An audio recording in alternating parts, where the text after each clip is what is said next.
भक्त हूँ महादेव का, चलता जाऊंगा, जंगल पर्वत और नदियों में धुनी रमाऊंगा।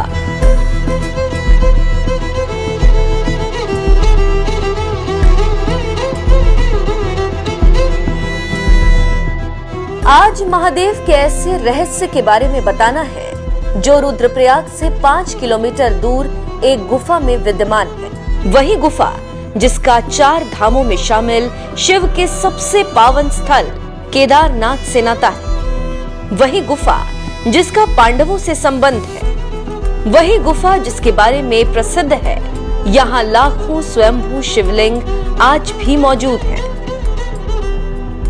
ये बेहद प्रसिद्ध धार्मिक स्थल है। यहाँ पर दूर दूर से लोग कोटेश्वर महादेव के दर्शन करने के लिए आते हैं। पौराणिक कथाओं के अनुसार भस्मासुर की शैतानी शक्तियों से बचते हुए महादेव इस गुफा में आए थे। इस गुफा में ही महादेव विराजमान हैं, जहां पर उनके दर्शन आप कर सकते हैं।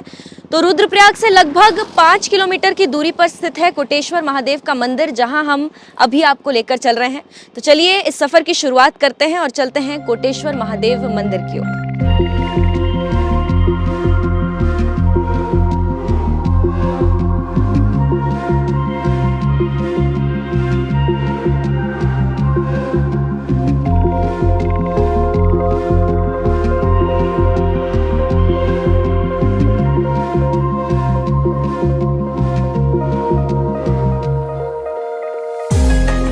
भस्मासुर से जुड़ी मान्यता और विश्वास की गाथा समझना बहुत जरूरी है। साथ ही अलकनंदा की धारा और पर्वतों के बीच से होकर इस दिव्य स्थान तक पहुंचना भी कम रोमांचक नहीं है। 2 पर्वतों के बीच पहाड़ की कंदरा में यहाँ विराजे हैं कोटेश्वर बाबा।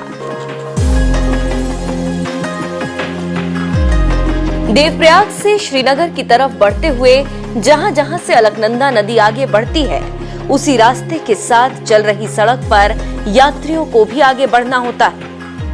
रुद्रप्रयाग के मुख्य बाजार से यहाँ करीब 10 मिनट में आसानी से पहुंचा जा सकता है।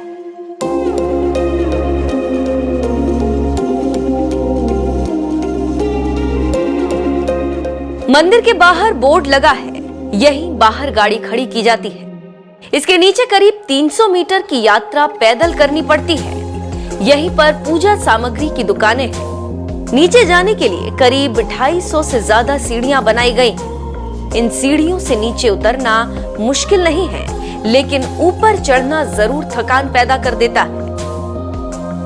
ज्यादातर लोग महादेव की गुप्त गुफा के दर्शन करने से पहले सीधे अलकनंदा के विहंगम घाट की ओर रुख करते हैं, क्योंकि यहाँ पर प्रकृति और देवभूमि की छटा के साथ धुनी रमाकर साक्षात्कार करने का अलग ही आनंद है। उत्तराखंड सरकार ने इस घाट पर स्नान की सुगम व्यवस्था की है। बरसात के दिनों में यहाँ पर पानी विकराल रूप ले लेता है, तब घाट पर बनी सीढ़ियों पर जाना मना होता है। साल के बाकी दिनों में यहाँ से नदी में उतरना आसान है। भस्मासुर और महादेव का इस स्थान के साथ कैसे नाम जुड़ा, आप ये भी समझिए। पौराणिक कथाओं के अनुसार भस्मासुर ने शिव जी की आराधना की और उनसे ये वरदान मांगा कि जिस किसी के भी सिर पर वो हाथ रखेगा वो उसी क्षण भस्म हो जाए। महादेव ने उसे ये वरदान तो दे दिया, लेकिन भस्मासुर को यकीन नहीं हुआ कि उसे ये वरदान प्राप्त हो गया है। उसने महादेव से बोला कि मैं कैसे यकीन करूं। तो इस वरदान को आजमाने के लिए उसने महादेव को ही चुना, जिसके बाद महादेव भस्मासुर की इस शक्ति से बचने के लिए उससे भागे और फिर भागते भागते वो यहाँ पर कोटेश्वर महादेव की गुफा में आकर विराजमान हो गए। उन्होंने यहाँ पर कुछ समय बिताया और फिर भगवान विष्णु की आराधना की और उनसे सहायता ली।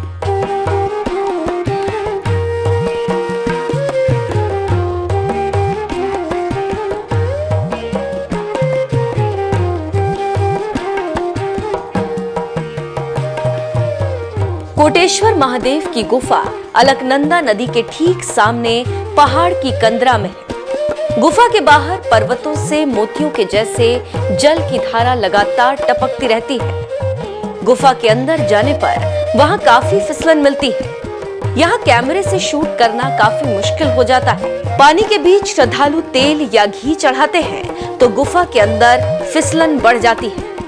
गुफा बहुत ज्यादा बड़ी नहीं है, लेकिन मान्यता बहुत विशाल है।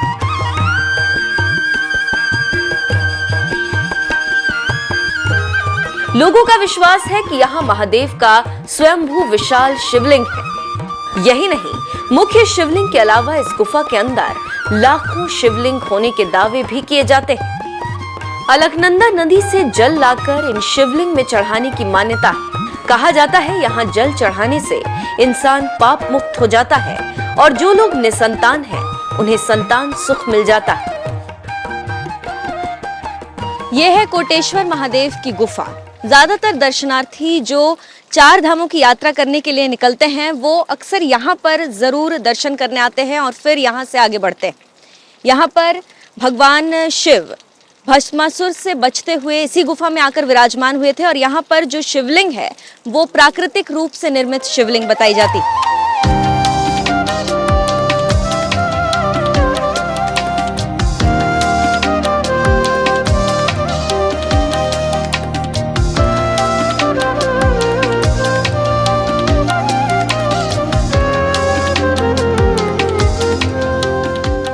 चार धाम यात्रा के दौरान ज्यादातर श्रद्धालु केदारनाथ, बद्रीनाथ, गंगोत्री और यमुनोत्री के दर्शन ही करते हैं। उन्हें कोटेश्वर जैसे धाम की जानकारी नहीं रहती। लेकिन ये सच है कि जो लोग पूरी जानकारी जुटाकर यात्रा पर निकलते हैं वो इन सभी धार्मिक स्थलों तक जरूर पहुंचते हैं। इस स्थान के साथ पांडवों का नाम भी जोड़ा जाता रहा है। कहा जाता है जब पांडव महाभारत के युद्ध में विजयी हुए तो वो आराध्य शिव से क्षमादान लेने को भटकते रहे। कुंती पुत्रों को जैसे ही पता चला कि महादेव देवभूमि के इस क्षेत्र में हैं, तो वो उनके पीछे पीछे यहाँ भी पहुंच गए। कहते हैं शिव पांडवों के कृत्य से नाराज थे। वो उनको दर्शन नहीं देना चाहते थे, इसीलिए वो इसी गुफा में ध्यान मग्न हो गए। कहा तो ये भी जाता है कि यहाँ से महादेव सीधे केदारनाथ धाम में प्रकट हुए, जिसके बाद पांडव उनके दर्शन करने और क्षमा मांगने केदारनाथ तक गए। केदारनाथ में मौजूद शिवलिंग की मान्यता भी उसी प्रसंग से जुड़ी है। कहा जाता है महाबली भीम ने केदारनाथ में भैंसे का रूप लिए शिव की पीठ को जमीन में समाने से पहले पकड़ लिया। तभी से यहाँ शिव की पीठ को शिवलिंग के रूप में पूजा जाने लगा।